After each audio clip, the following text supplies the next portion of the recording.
Hello, everyone. We have a full house here for our board meeting tonight of 10 people inside of our auditorium, and we are broadcasting live so that we can have an open meeting for our community. At this time, I'm going to turn it over to our chairman, Dr. Edwin Smith. Okay. Let's call the meeting to order. The motion to adopt the agenda. I'll make the motion. I'll second. Motion made by Lundy, second by Daniels. All those in favor, let it be known by saying aye. Aye. All voting aye. Actions by consent. We have a motion to the actions by consent. I'll make the motion to approve action items by consent.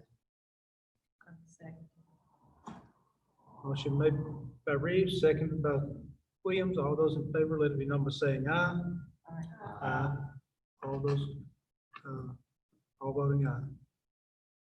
Okay, approved non-resident contracts of Williamsburg Independent, Laurel County, Knox County, Whitley County, Clay County, Middlesboro Independent, and Corbin Independent School Districts for 2021, 2022 school year. Mr. Carey, will you speak to that? That is to approve contracts for the next school year with those counties listed. KD is requiring us to have that done by October 1st. I think it's like so. That's 1 year. That's usually what it is. That's with most schools except Pineville, which was, they did sign last year.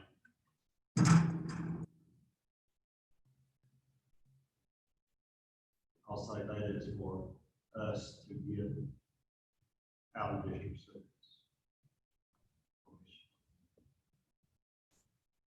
It is our request to those districts to be able to accept their students that were filed, that these action items will take care of. I've not got theirs from others. I'll make the motion to approve. I'll second it. Motion made by Daniel, seconded by Lundy. All those in favor, let it be known by saying aye. Aye. All voting aye. Okay, approved policies and procedures update from KSBA. Okay, you had in your packets the suggested updates, policy revisions by the Kentucky School Board Association, and we have reviewed those, and those, of course, are all in line with any new changes to any legislation or regulations that are out there. So my recommendation would be approval of the updates given to us by KSBA, and they will in turn send us the policy corrections based on those changes for our board to update our board books. I'll make a motion that we approve the policy and procedure updates from KSBA. I'll second. Motion made by Williams, second by Reeves. All of those in favor, let it be known by saying aye. Aye. All voting aye. Approved district funding assurances for 2020, 2021. Okay, the funding assurances are things that I have to go in and make and check that we are in compliance with all the regulations and rules and how we expend those fundings. So I have double checked everything, and for all of our programs, we meet all of those criteria that are necessary for us to sign off on those district assurances.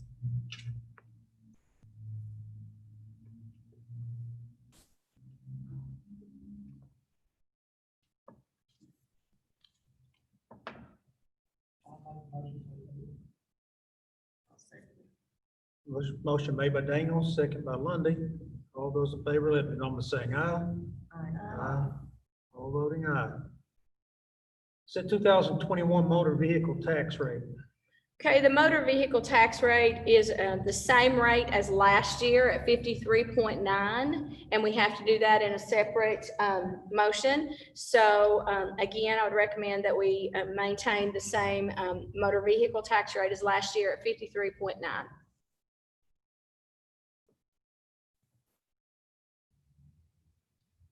Make the motion that we approve the rates as was set by last year.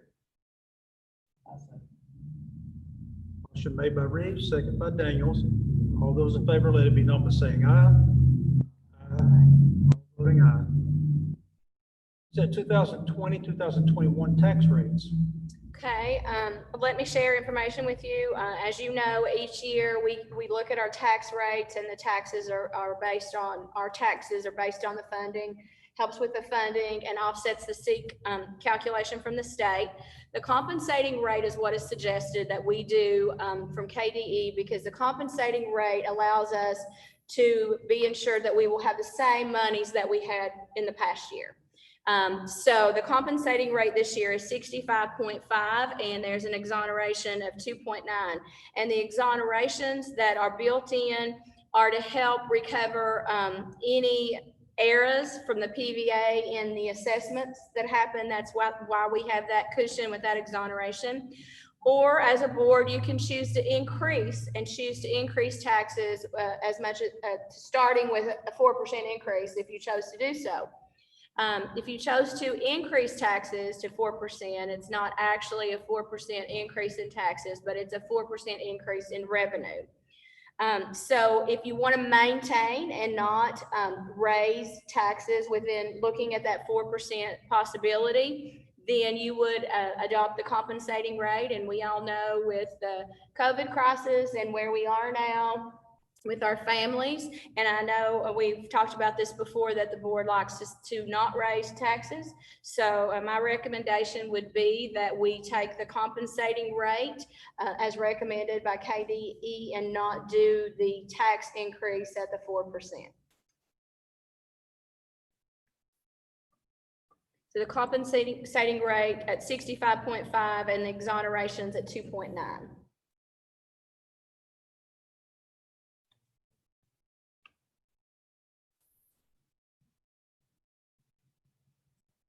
We have a motion to set the tax rate. I'll make a motion. Which rate? I'll second it. That's the 2020, 2021 tax rate. Are you going to go with compensating or an Oh, income? compensating. Compensating. Okay. So we have a motion made by Lundy, second by Reeves, the compensating rate. All those in favor, let it be known by saying aye. Aye. All voting aye. And that's compensating rate plus exonerations, correct? Sandy, that is your motion? Yes. Okay. Approve agreement for athletic trainer with Union College for 2020, 2021 school year. Okay, we had already committed to placement of an athletic trainer at the previous cost. We have been assured by Union College that this person can do more if there should be a suspension of the athletic program. And we're even looking at things for our staff as far as fitness and mental health and things like that. If it should come to the fact that we do not have sports available for some time, we did obligate, and Union actually went to find a particular person for us so that we could have a trainer at that very low cost. Instead of us actually going with a full-time trainer, that would have cost us $24,000, $25,000. So Jennifer, the rate that we have to pay them for Union College, was it $4,500? 7,000. That's right. It was 7,000. It's 7,000, which is a really good deal because if we do have sports, they're there at all the activities and events. So it is the $7,000 for the trainer at Union, and that is someone that they have already set up for us. So we'd just like the board to approve that we follow through with that agreement, because it was a verbal agreement that we made with them. Last 2 years, when we've had definitely been one thing. Yes, yeah. yes. And I'm happy to say that he has a position now. So he's got a full-time position in a neighboring county, not too far away. So he's fantastic. But with the uncertainty of even knowing if we were going to have a sports season, which is something that we talked about, and to be financially responsible, our choice is the $7,000 for the training program that we utilized when we acquired him to start with, and he's very good, versus the 25 to higher salary. That's what they actually make in that field. So that's quite a savings. And even if we don't have a complete season, we have been assured that that person will do other things for us within the district. I'll make a motion that we approve the athletic agreement of the athletic trainer with Union College. I'll second it. A motion made by Williams, second by Lundy. All those in favor, let it be known by saying aye. Aye. All voting aye. Okay, take action to approve the memorandum of agreement with bus driver trainer for 2020, 2021. We have an agreement with an individual who does pretty much all of our driver updates each year, plus keeps up with our folders and computer stuff that has to be turned in for the driver's license, all that. We're required to have a person that has a specific training in order to do those things. He has a driver trainer certificate class.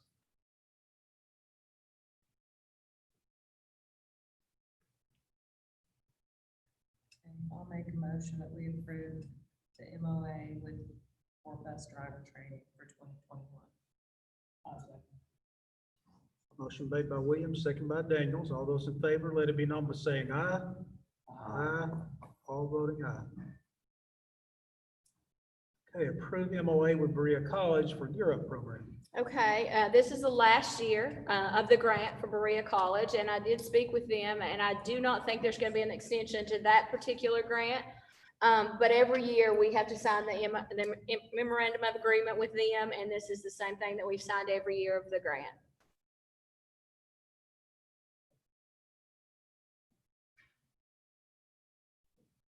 I make the motion to approve the MOA with Berea College for the 2021 academic year. I'll second it. Okay, motion made by Reeves, second by Lundy. All those in favor, let it be known by saying aye. Aye. All voting aye. Okay, let's see, discuss network securities update. Okay, I am reporting for Mr. Deaton simply because of the numbers that we are allowed to have on site, but they have to have a discussion with the board, just an overview of what's going on with securities as far as networking and those things are. So there's policies in place, he says, that show that we have up-to-date privacy laws, that we are working with approved data programs such as Munis, Infinite Campus, things we use in our cafeteria. The KDE, through the KDE or other vendors, those they're responsible and help him maintain the security of our networking system. The only issue that we have had in regards to any type of security is what's called phishing emails. And KDE has things in place that kind of catch those. And you guys probably also get those random emails, people that really act like they know you and you've done business with them before and you don't know who they are. So phishing for more information and to get onto the network. So that's basically the only issues that we've had and that deals with the network security. The future plans may involve an outside vendor that has to come in and do a security audit of our networking, especially now that we're going to all virtual and we have so many different issues than what we had in the past with our networking. But it's just basically to inform the board that we are in compliance with all of the security responsibilities that the state places upon him and all the regulations. No action needed. So 2020, 2021 reentry discussion. Okay, I'm going to start by just real briefly talking academically about where we are. As you all know, we have started our teacher growth days and our professional development. They have been extremely productive and much needed. Although we have a lot of a large majority of our staff that are very versed with technology. This actually took them all to a new level because we're not only talking about utilizing technology through Word or documents and those kinds of things, but they're having to do video recordings, upload documents that parents can access and students can access, videos, links to things that the kids have to be in. So there's a lot of learning going on, and I will say that they have really embraced it. The staff has worked really hard. We're at the point where on Monday, everyone will have a complete day's worth of lessons that they have recorded, videoed, uploaded, made their classrooms, uploaded the materials so they can see what it looks like from the other side. So they can watch themselves and critique things like, you know, could they actually hear me during the whole meeting? Did I have my materials close enough to me? Did I go in a, you know, too far off screen? Those kinds of things. So they've actually really had coaching through digital coaches that we have in place. And those digital coaches have been right on top of it, working in remotely, of course, with small groups and going behind the plexiglass and the mask and working with them individually to help them hone in on those skills to be able to provide virtual instruction. So I'm really proud of the staff. They've worked really hard. Many of them are way outside of their comfort zone. If you can imagine being videoed all day, being recorded all day and played back all night. Teacher's life is going to be a little bit different, but they have embraced it. We, of course, miss our students. The Tiger tip-offs to us have been going well, but we've been very sad because we can't get them out of the car, and we can't gang up, we can't talk, we can't do those things. And it's been really hard on our teachers because we're touchy-feely kind of people. So it's different, but our staff's embracing it. They're learning every day. They're growing every day, not only in the presentation and the virtual presentation, but they're also learning new creative things that they can use in their classroom even when kids return. And they're also researching, and they're very now in touch and in tune with what our high school kids have to do at a college level because there's so many online courses there. So there are some good things that we think have came from this, especially our teachers learning and stretching, and also an opportunity to incorporate the things that they've learned to up that engagement with students a little bit once we do return. So as far as that goes, it's going great. Every day somebody comes up with something new and we work around it, and we have to have workarounds. So that's been fabulous. We're still waiting on KEDC to upgrade our technology. Now the order's been pushed back again. This is supposed to be in here the 20th, and today we were told it'd be here the 25th. So we just keep waiting. But as long as our teachers are in their rooms using the laptops that we've provided for them, hooked straight into the internet, the connections are great. There's no problem with everybody on at the same time. So everything looks good. We started giving our devices out for our middle and high school kids during our Tiger tip-off. So we will be one-to-one with devices. We had very few kids who did not want a device. The only issue we ran into is some of our higher level courses ran some programs that our Chromebooks would not carry, but we just switched around some of the other laptops that we had and prioritized the laptops to go to the students that had those courses.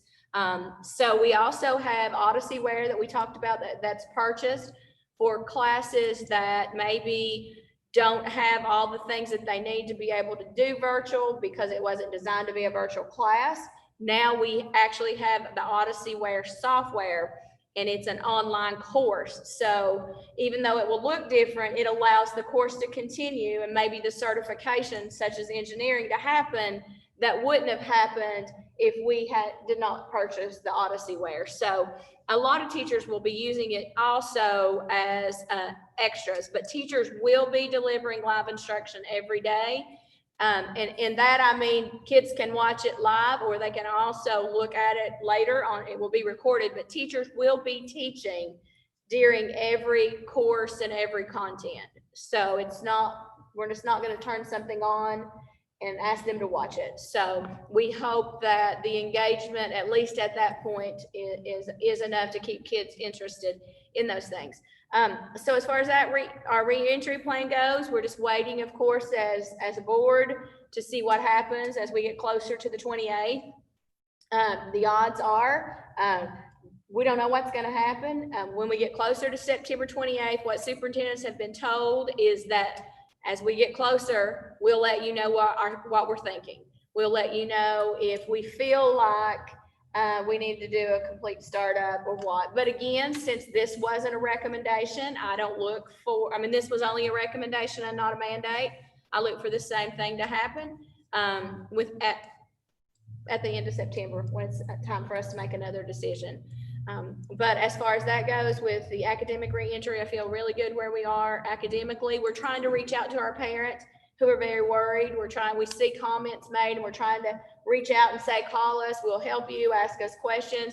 So we're trying to reach out to those parents, and we've got people in place that are actually making a lot of phone calls. So we're going to continue to do that as long as we can. The only other reentry issue to discuss is the athletic part, and I'm going to let Mr. Middleton speak to what we know at this point, and what the discussion is at this point. Most of you probably know, Washington's kind of been a hot topic, I guess. KHSAA had their board control meeting today. They actually met earlier in July, and they said that's what they call stage one was to reopen on August 24th with full practice. That's for your high contact sports, low contact sports. Any fall sport was open up August 24th with competition starting September 7th. Then they came out and they had two other options they could have went with. One of them was to extend it to September the 28th as a recommendation, with all fall sports starting September 28th when the personal instruction was suggested by the governor. And the third option was to allow cross country and field hockey. Of course, golf's already gone. They have to go ahead and do that to start on September 7th with football and volleyball, soccer starting on September 28th. The board of control voted to take option one, which opens it up on August 24th for full practices. Now that is contingent on public health, KBE, and the governor. What I kind of understood that. So their plan is to start then. We have fall sports. We have volleyball. We have soccer. Like I said, golf is going on right now. Golf got to go ahead and go with that. And cross country as well. So just to get your thoughts on it, what you're to discuss a little bit what's going on. Now that is where we're at right now with it. As the governor said, you watch the governor's 4 o'clock press conference. He said that he was surprised by that. That he'd be doing some really hard thinking on that to come up with either recommendations or strong suggestions or vice versa, however it may be. One had to work strong with it. So, but right now, according to what KHSAA voted on and approved, and it was approved by a large margin. I think one was 15-3 and one was 13-5. Voting option 2 and option 3 now. But I'm open as AD and as principal for your suggestions. If you've got suggestions or discussions or questions, whatever you might have, I'll answer to the best of my ability. I sat there and watched it intently and took notes and things of that nature, so I can be prepared. Just for my coach's sake, my kids' sake, so they would know what's going on. And they did mention one question was brought up about who's allowed there as far as spectators. And his reply was 2 parents for each athlete. That's how I understood. That's what I heard him say. Now, somebody may watch it, may call something else, but that's the last of what I call on that was 2 for athlete. Part of that. Other things, winter sports have not been discussed yet. Our winter sports is, of course, boys and girls high school basketball. Athletes right on into our spring sports. We've got archery as a winter sport also. swimming. Swimming starts in October. So we've got some other sports that's gonna be affected one way or the other based on what happens. But that's where we're at athletically, that's where we're at, and we have been, when the last, when the suggestion came out, to do in-person instruction on the 28th, I made a phone, I contacted all my coaches and said, limit your numbers back down to 10, small groups. Just I felt that was a good thing to do with the recommendation, the way our numbers and things were. But now we're at this fork in the road, so we need to kind of discuss what we think and what we should do, or leave it as is, and what they say, or whatever the case might be. The big concern that I have is that, well, I have a lot of concerns with it. I have concerns with us having sports practices with the numbers that we have right now and not being able to have kids in a seat at all. That does concern me. I love athletics, and I think athletics is an important part of our students' lives. But I think that if we can't come to class because we're going to be too close social distance with half of the number of kids, then there is an issue with us continuing at large numbers. Now, we did cut the numbers down, even though they told us at one point that we could go with 50 people. We cut our numbers back down when the numbers started rising with our cases. We cut our numbers down for our coaches and said, we're going back with this small group recommendation because we felt that it was the best thing to do for our kids. But at this point, if the governor doesn't step in and there isn't a change made to that, the Kentucky High School Athletic Association has basically opened everything up full steam ahead, starting Monday. Which means large teams, we don't have a football team. This is one point I'm kind of grateful that we don't, because it's the first big thing with the big numbers that we have to worry about. I guess what we need to talk about is is there anything that you want us to look at this point? I'm thinking that we should probably wait and see how the governor handles it, see what he suggests that we do based on the numbers that we have. And if we need to have a special call meeting and we need to make some decisions after that, and at that point we could do that, or we can just address it now.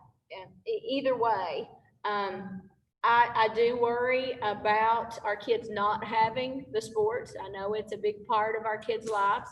I worry about that as much as I do the instructional piece of it, because that's, that is an important part for them and in their lives. But I also feel like that if our students can't be on campus because if we're worried about them being in a classroom, even socially distanced, that I'm a little uncomfortable with having the large group of sports teams practicing on campus as well.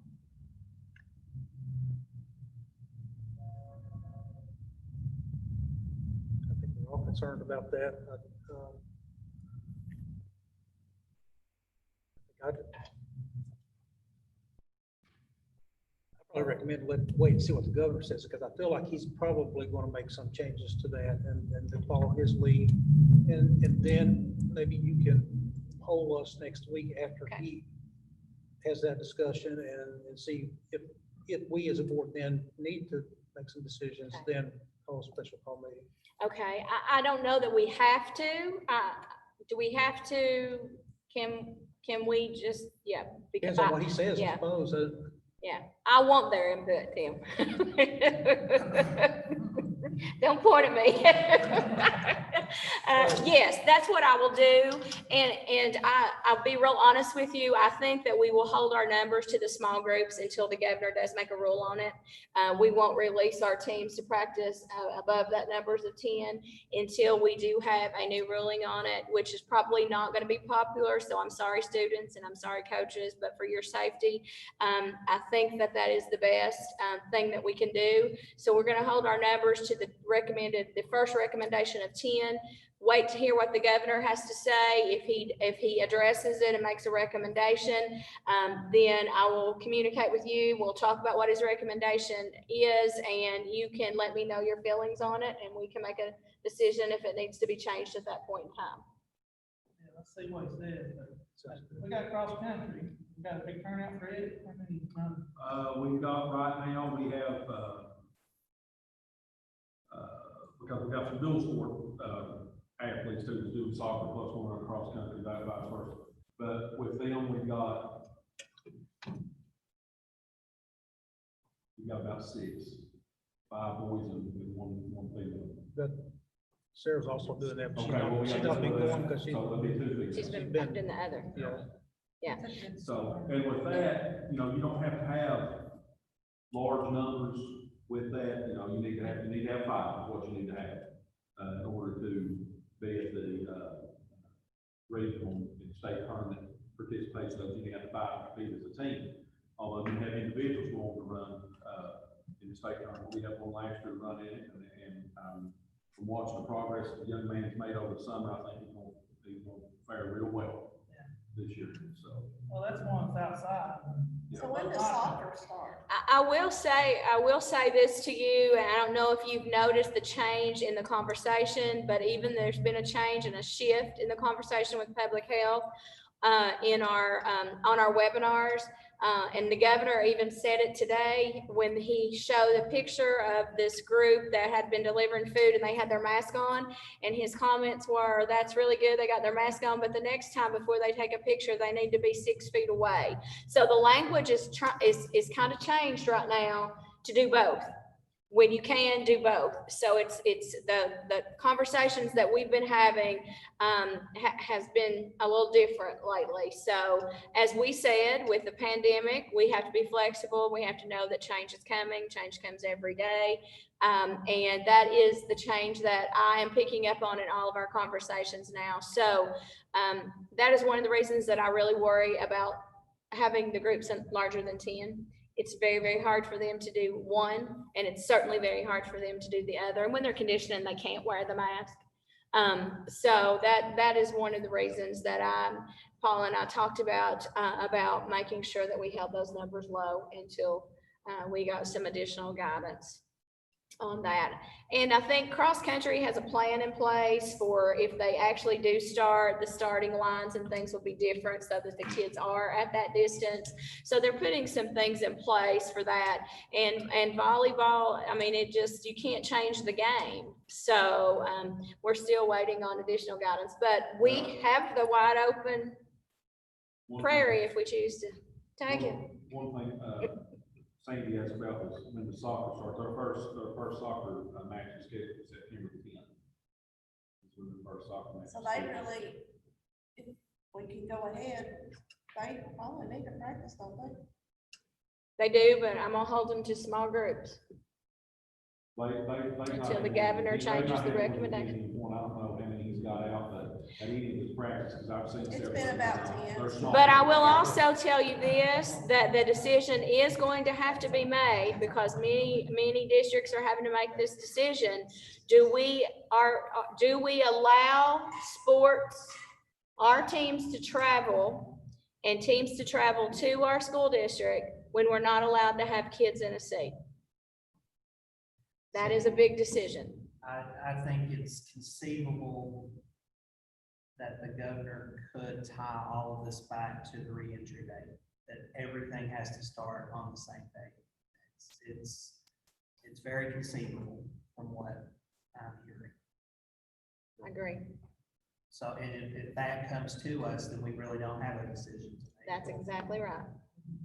Or Not unless we want to go against a recommendation, and we try not to do that. not be my recommendation to go against the recommendation. No, mine either.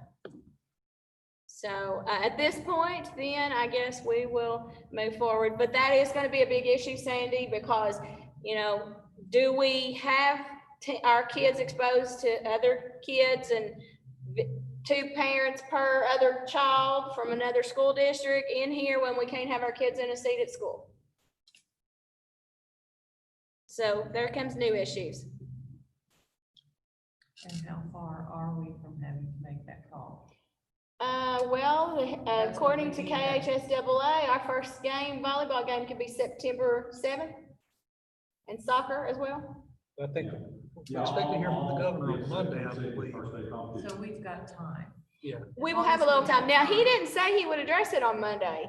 He said, I need to talk with the commissioner and I need to have some time. early next. Yeah, week. so I'm trying through that. So I would hope by Wednesday of next week that we would know something. I think we need to meet before that opening date and make sure that we don't have to change a part. Oh, I think And we're, it not yeah. slide by us and us. Yeah. Yeah, if the governor leaves it open as it is now, I think we need to have another meeting before, September the 28th. yeah, to. We will make have sure, our you know, September what we want meeting. to Let's do. see where it falls. We don't want it to sneak up on us and then have to make. Actually, our September meeting falls on the 17th.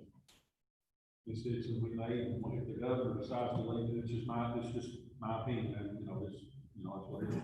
But if the governor decides to leave it as it is, maybe before then, because there's a lot of things scheduled prior to that for our team, so we can make a decision on that. I don't think we have to meet to make that decision. Okay. We can just poll everybody. Okay. I can poll everybody and then I can make that decision based on I will make that decision based on your guidance. And there's a liability issue here just to be thinking about. Liberty Mutual, which has several companies that insure many districts in the state. Yes. They had issued some guidance to some district last week that as long as the governor's recommendations are recommendations, not mandatory, you may not have coverage if you violate his recommendations. Mhm. Now, if it's mandatory, then you don't have the discretion to go against what the governor can mandate. So if something were to happen and you follow the mandate, you would have a claim for immunity. But if it's a recommendation, not required, then you've got some discretion there. And Liberty Mutual said they would look at it on a case by case basis. Yes. So in other words, as long as their recommendation is not mandatory, if you get a claim, you'll get a letter from your carrier that reserves the right to deny coverage while they evaluate whether they want to cover. Yes. That would not be good. So that's just, that's another issue. Mhm. Just- The thing is how would you know where they caught it? There's a lot of people that have had it that do not know where they caught it. Asymptomatic, that's correct. Yeah. I will tell you, and, our community, like I said earlier, Mr. Carey and I are tasked with, he's a safety person in charge of the COVID care, and at our office, we have to handle any issues that we might have in addition, in regards to students or staff or any of those kinds of things. And as Jason said, I believe in going with the recommendations because we are not public health experts. We are not the experts on the data that is out there. I don't claim to be. That's not my expertise. Education is my field. That's what you can consider my expertise, not public health or tracking the data from public health. So I feel comfortable in going with the recommendations of the governor. Because I feel like he's got all those specialty people on his team looking at the data and looking at the trends and the results in the data. And I do think it would be a true liability issue if we did not follow a recommendation. So we shall sit and wait, I guess, and see. But at this point in time, Mr. Middleton will be having all of our sports teams stick to that 10 or less, and they will be dividing their sessions up for practice. You want to have anything else? I do have a question. Do we have devices for all of our students? Yes, For most of, for all of our we have students? devices for all of our Because students. that is something that I have been asked frequently, and I thought it would be good if it was on our board meeting where people. Yes, the devices and we have had Tiger Tip-Off where we have had them to sign their device agreement. We have issued middle school and high school. However, the elementary, what we're doing is because the governor is allowing us and we have guidance on small groups. We are going to bring elementary kids in small groups and the teachers are going to give them their device, show them how to use the programs. They can only spend 2 hours. We're going to spend an hour and a half with each of those groups, and we might bring them in more than once. We might have to because of their age. But those devices for our elementary will be issued then after they complete that. Now we have some kids that are going full virtual. but we will still ask those elementary parents to bring them in behind the plexiglass and the mask and let us at least do a one-on-one if they feel more comfortable doing that. Because they have to know how to use those devices. And most of our kids do. They can use them better than we can as adults. But we have picked up some new features that we want the kids to be aware of, and the teachers really want that time to teach them how to do that. So we have a device for every student that needs a device in our district. We have some of our middle and high school kids who have chosen not to take our devices because theirs are capable of doing it. And what theirs need to do at home is it needs to have a microphone and a camera capability. And so if it has a microphone and a camera capability, then it'll run anything that we have through our Google Classroom. And we also have those Wi-Fi boxes purchased. So we're working on, for instance, I have a teacher who does not have internet access at home. She can't get it. They don't have it. So she took the Wi-Fi boxes that we purchased home, and if there's an emergency and she has to work from home, she has internet access there. So we'll be doing the same thing for our kids. Should there be families that don't have internet, we will be actually not only giving them a device, but we will be giving them also the Wi-Fi box. And I will say to you that we've had some bloopers along the way. We've had to change things so many times. It's been extremely nerve-wracking for us as administrators, the changes that we've had to make and the rerouting of everything. And we did not publicize some of this as much as we should have, and that's my fault. I should have done all the reminders for that. We realized that we probably didn't push things enough. Everybody doesn't have social media, and everybody doesn't read the newspaper. So we've talked about that, and are going to try to, we have until September the 28th where kids are actually on site, and September the 8th before they're actually doing virtual. So we're going to get the word out and do a better job of that, because we did let the ball drop on a couple of things that we could have done a better job with, and that I'll take responsibility for that. With all the changes that we've been through and all the working that we've done, we did have a couple of things that we should have done a better job on, and we will make sure that we do that at this point in time. So we are out there on social media. That always happens. You will almost always find everything on our Facebook page. My personal Facebook page shares everything that we share as a school, but also our website is available for parents to look at. And we're going to have a Tiger Roar section that comes out with a lot of information prior to September the 8th. So that gives us another outlet for communicating with our parents. And we're even making individual phone calls right now. So we're trying to do a better job with that. Another question that I have been asked is, will there be monitoring? Will the teachers be able to see if the students have been doing their lessons? Yes, and let me say, we've had this discussion. We know how hard it will be for a kid to sit in front of a computer from 8 to 3. We would like for kids to do that as much as possible, because the greatest learning takes place with the interaction of the students. So what's going to happen is the teachers are giving the kids a schedule that says, I'm going to be actually doing the instruction for the new content from 9 to 9:30. And then we're going to be working on our assignment from 9:30 to 9:45. So they're going to encourage all of the kids to get online, because the kids got excited about Zooming with each other last year. So if the kids are all on Google, then they're having discussions and answer sessions, and they're learning from each other. Now, we know and have been asked by lots of working parents, what are we going to do if we can't do that? So what we're saying is, we know there's going to be days that you can't, that we know there are going to be those days, but we're encouraging you to do as much as you can with our teachers, because that makes them the teacher and takes the responsibility off of you. And it also allows them that interaction, but it will be recorded. So let's say that you have an appointment, you don't have anybody to keep your child, or your child's just not feeling well. Well, you have the recordings in Google Classroom with their logons. They can go back, and the recordings for each class is time-stamped, so they can pull up the first video of the day and watch that. They will have the documents that they needed uploaded and any links that they needed, so they can go to without the teacher's assistance. But it is not going to be as easy to do that way, because the teacher basically leads and guides them through the process. So they're going to be able to replay and listen to any of that.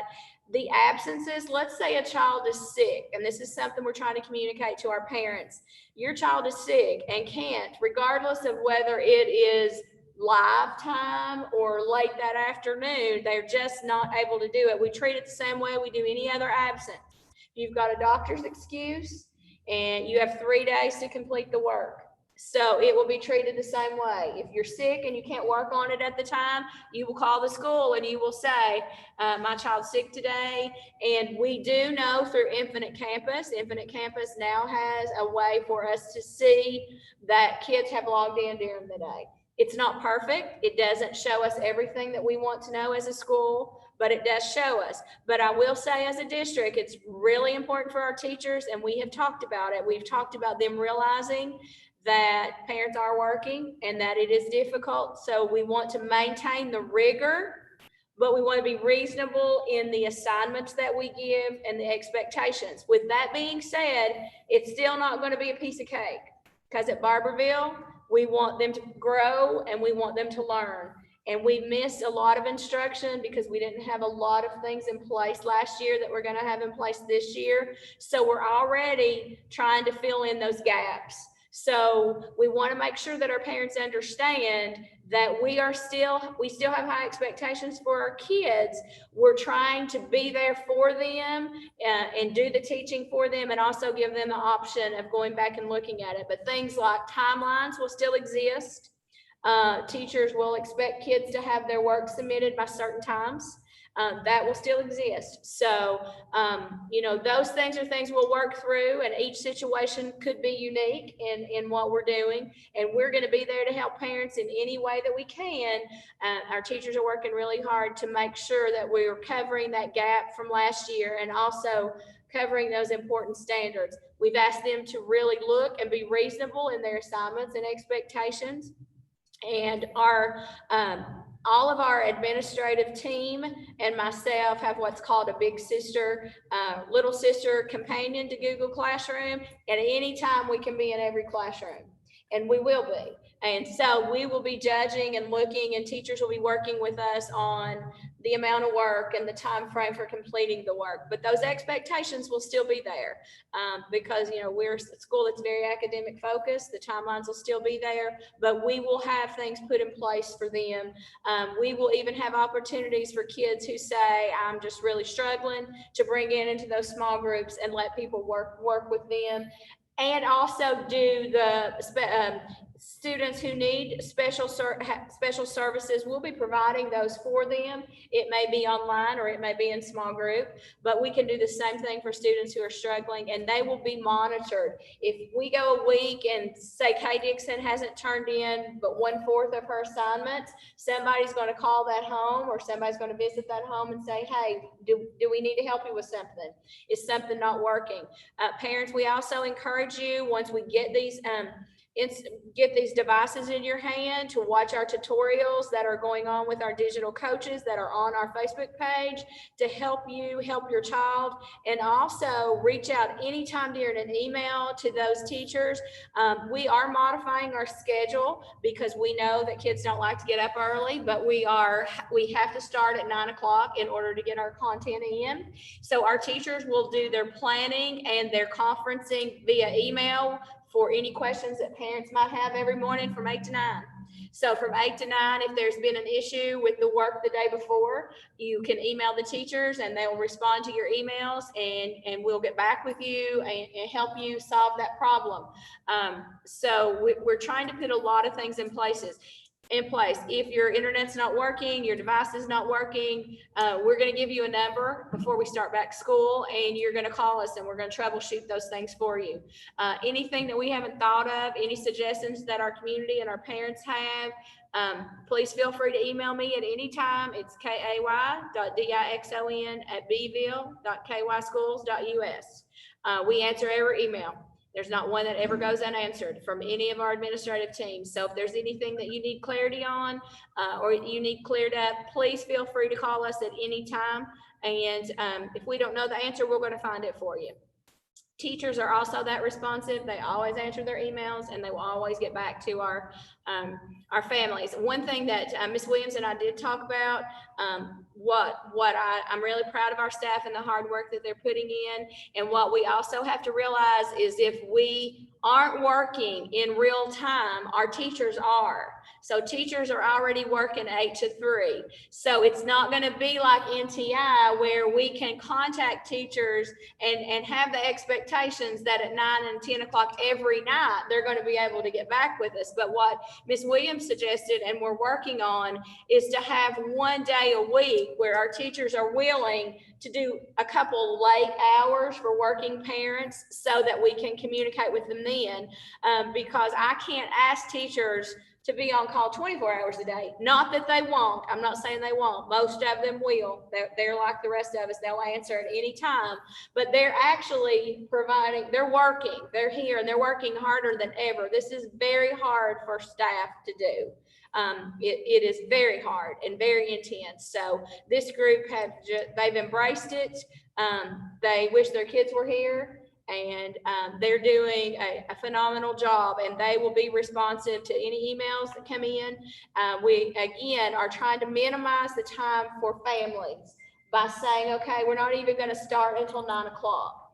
And also we're going to give you a schedule that says this is the lunchtime. So you're going to be offline here. And here's when and for specials in some areas, instead of having them watch another 50-minute class, we think our special classes are very important, but those teachers are doing what we consider a hybrid. Some of those teachers are going in and they're going to create lessons for the week, and they're going to do one broadcast and give 3 assignments and say, as long as your assignments are in by Friday, your work is finished with this course. So that takes away an additional 50 minutes of instruction. So we're trying to be creative and do things like that, while still keeping the value of the instruction and the rigor of the instruction, with flexibility, understanding that it's going to be real difficult for everybody. Difficult for teachers, very difficult for parents, very difficult for daycares who are providing those services for kids that have to be on virtual. So we understand that, and we are going to be flexible, and we're going to work on individual basis with anybody who needs particular assistance. We have people in place to be able to do that. Thank you. Thank you. We have a motion to adjourn. I'll make the motion. Motion made to adjourn by Reeves, second by Lundy. All those in favor, let me know by saying aye. Aye. We're adjourned.